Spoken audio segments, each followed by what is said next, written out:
Граѓаните и ги наполнија со работа рацете на членовите на Општинската комисија за проценка на штетите, откако по апелот на локалната самоуправа штети од поплавата пријавиле над 100 граѓани.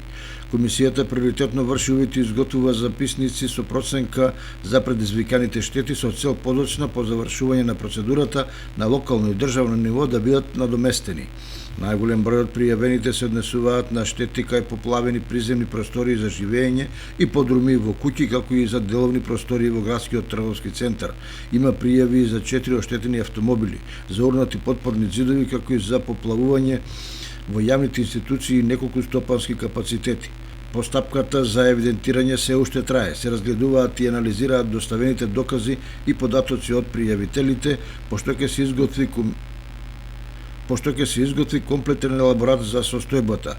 Според законската процедура, тој ќе биде доставен до Владината комисија за проценка и утврдување на висината на штета од елементарни непогоди, од каде треба да се определи на кој начин и за колку барања ќе се постапува за евентуално обештетување. Поплавувањето на објектите и проблемите во функционирањето на комуналната инфраструктура во Кочани пред 2 недели беа предизвикани од големо невреме со обилни врнежи од дожд и од град.